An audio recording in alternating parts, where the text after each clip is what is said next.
بسم الله الرحمن الرحیم. سورہ آل عمران رکوع نمبر 18. اعوذ باللہ من الشیطان الرجیم. بسم اللہ الرحمن الرحیم. الذين استجابوا لله والرسول من بعد ما أصابهم القرح. هغه کسان چې قبول کو حکم د الله او د رسول وروسته د دینا چې رسېدلی و دوی ته زخم. للذین احسنوا منهم واتقوا اجر عظیم. دپاره د هغه کسانو چې نیکي کړې ده د دوی نه او تقوا یې اختیار کړې ده، پرهیزګاري کړې ده، نو اجر دی ډېر لوی. الذين قال لهم الناس ان الناس قد جمعوا لكم. هغه کسان چې وویل دوی ته خلکو چې بېشکه خلک راجمع شوی دی ستاسو خلاف. فخشوهم فزادهم ایمانا. نو ویرېږئ د هغوی نه نو زیات شو په دې خبره د دوی ایمان. وقالوا حسبنا الله ونعم الوکیل. او دوی وویل چې موږ له الله کافي دی او هغه بهترین وکیل دی، کار سمونکی دی. دا دعا نوٹ کئ، نښه ورته وکئ. حسبنا الله ونعم الوکیل. فانقلبوا بنعمة من الله. پس واپس شول دوی په نعمت د طرف د الله نه. وفضل لم یمسسهم سوء. او په فضل سره چې ونه رسېدو دوی ته هیڅ ضرر. واتبعوا رضوان الله. او دوی پیروي وکړله د الله د رضامندۍ. والله ذو فضل عظیم. او الله پاک خاوند د فضل لوی دی. انما ذلکم الشیطان. بېشکه دغه شیطان چې دی یخوف اولیاءه.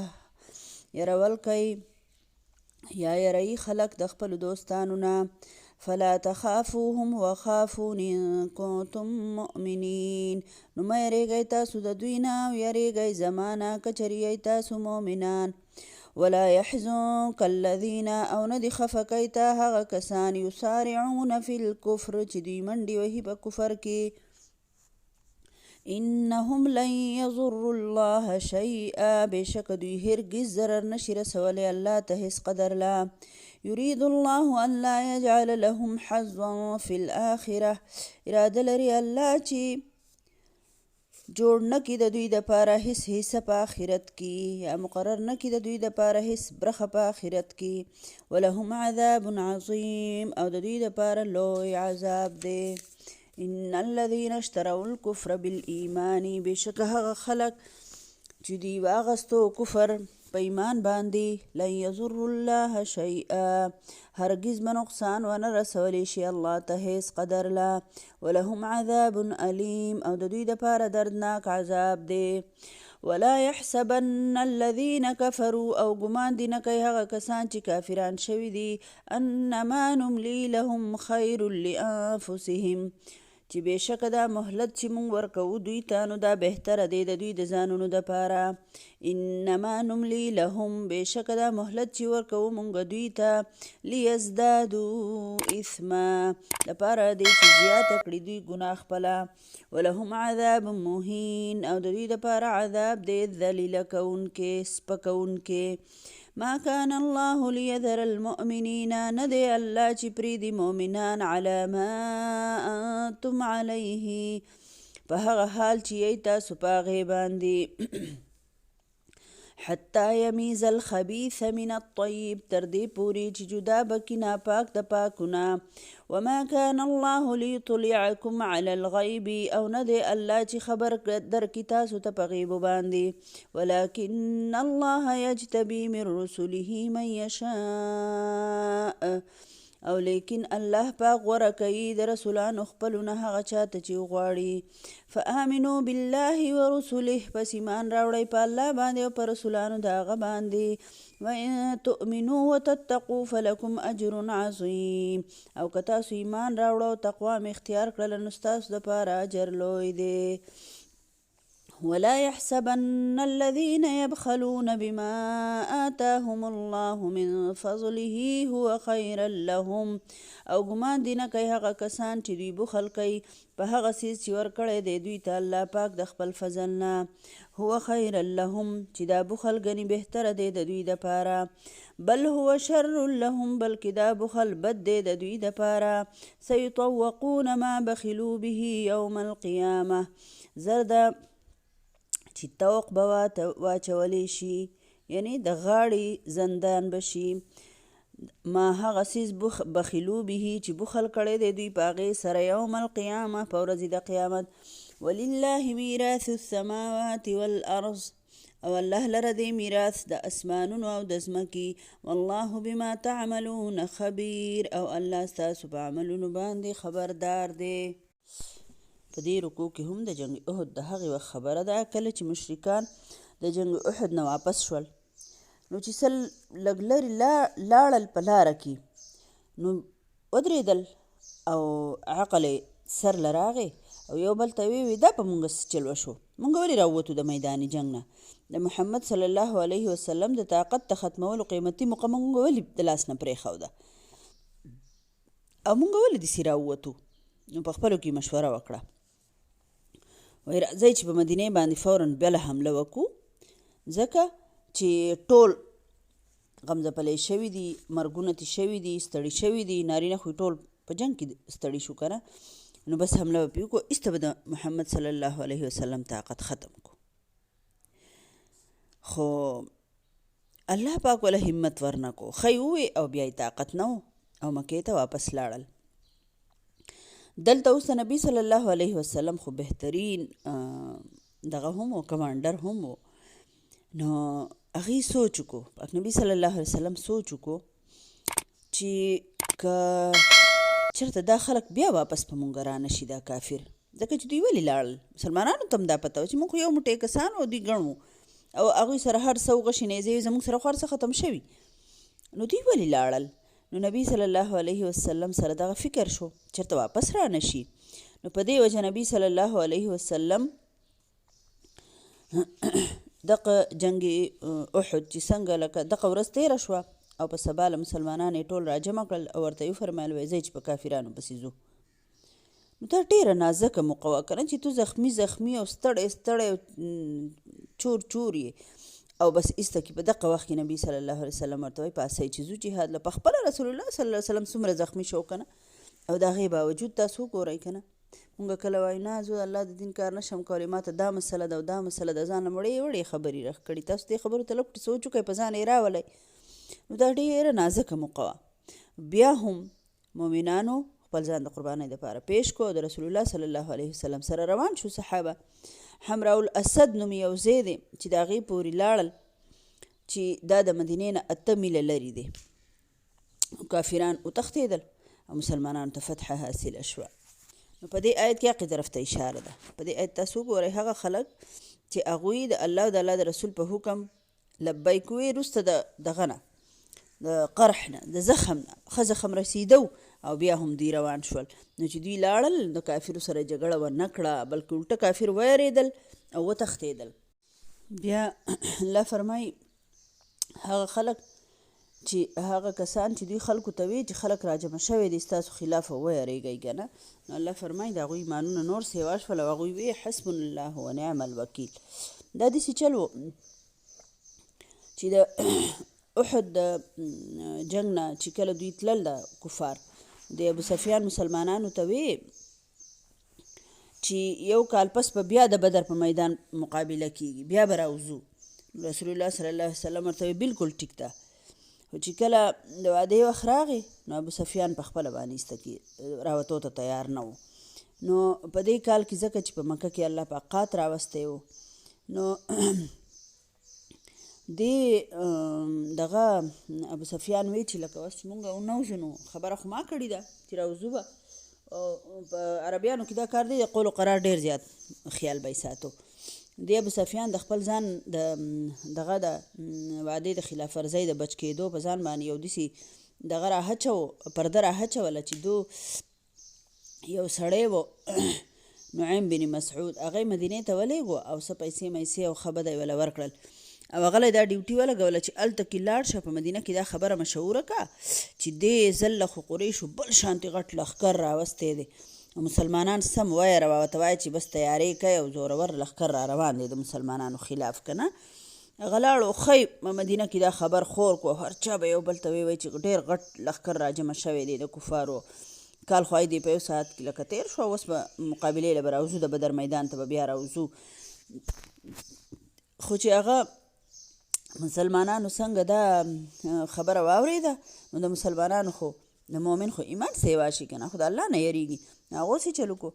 هغو الټه ایمانونه سیوا شول او هغو وی حسبنا الله ونعم الوکیل الله موږ له کافي دی د کافرو به څه زوري موږ له خپل رب کافي دی او هغه بهترین کارساز دی یعنی مددګار دی نو رسول الله صلی الله علیه وسلم 1500 صحابو سره بدر میدان ته راغی 8 ورځې تېرې کړې خو هېڅ کافران مخې له رانلل دغلته یو تجارتي قافله راله مسلمانانو ته ډېره زیاته فایده وشوله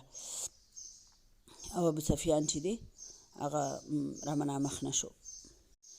دا ډېره ښکلې دعا ده حسبنا الله ونعم الوکیل هر تکلیف هر مصیبت هر پریشانی په وخت کې ویلی شئ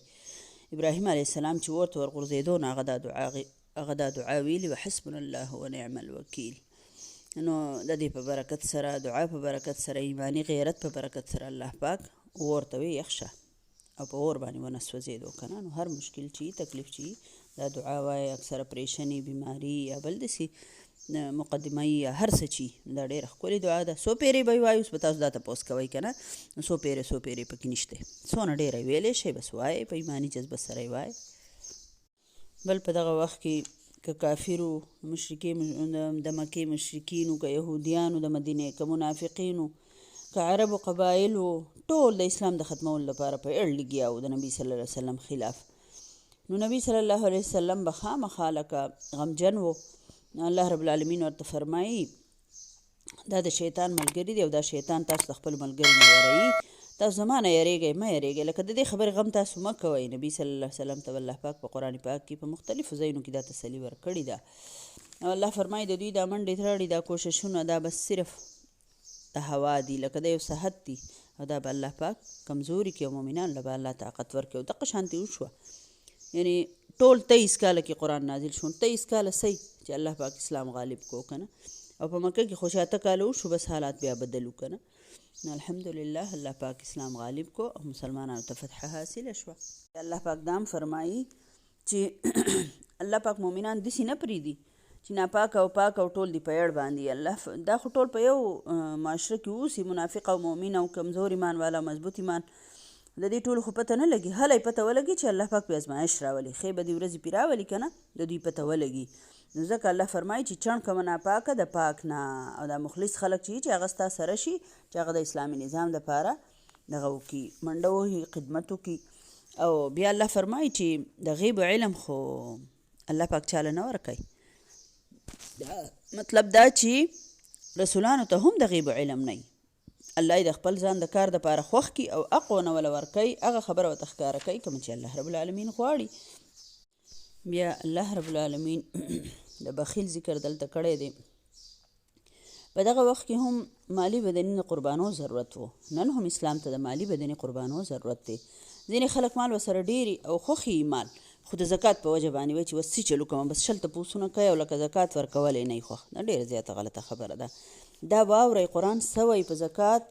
مال ډېروم کله چې د قرآن حکم دا دی نو زما ستا بیا ولې دا کمزوري راځي چې موږ وایو چې ګینې دا زه ورکوم او دا به کم شي نه کمیږي الله پکې برکت اچوي که نه په حدیثو به دننه ځي په بیمارو به دننه ځي په غلا به دننه ځي په اور به دننه سوځي الله به دله نور طرفونه درکوي ځکه چې ته ټیک ټیک زکات ادا کوې که نه نو دلته د زکات نه ورکولو دغه سزا الله پاک بیان کړي ده که نه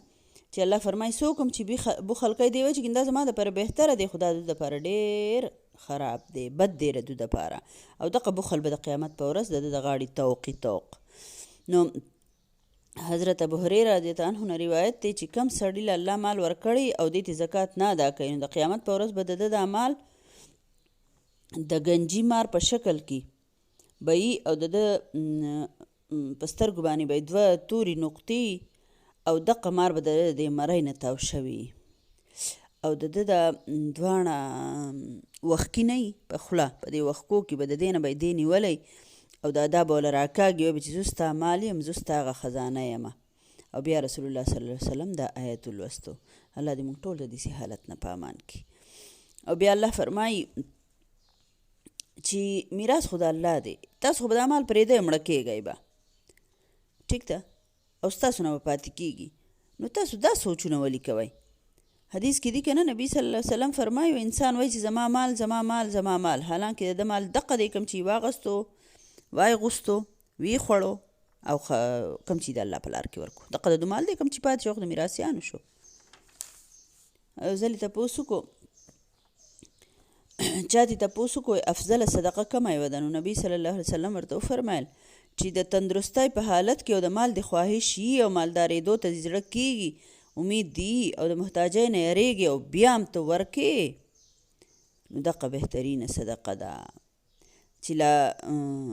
سا دې مرۍ ته نه یي راغلی، زنکدن دې نه یي شروع شوی که نه. او چې کله زنکدن ته د شروع شه بیا وایي چې دونه د پلانکي او دونه د فلانکي او دونه د فلانکي، نو هغه چې څه کېدل هغه خو بس د هغه شو، خو هسې هم د هغه شو چې تو مړ شې په خپله د هغو شو، ستا بیان ته بیا حاجت نشته. زموږ د خلکو دا کمزوري شته، په کار ده د الله په لار کې په ورکړه باندې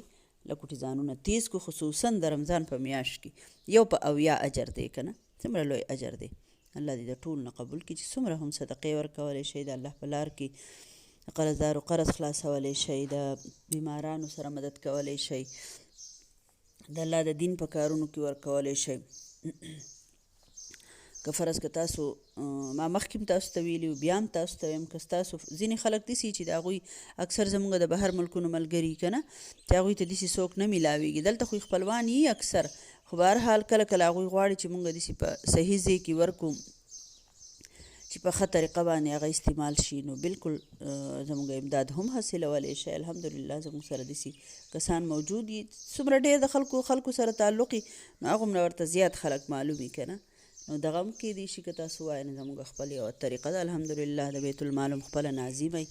او بیا د هغې په نګرانۍ کې د یو روپۍ رسید کټ کېږي او د هغې پوره ډیټا چې دی نو هغه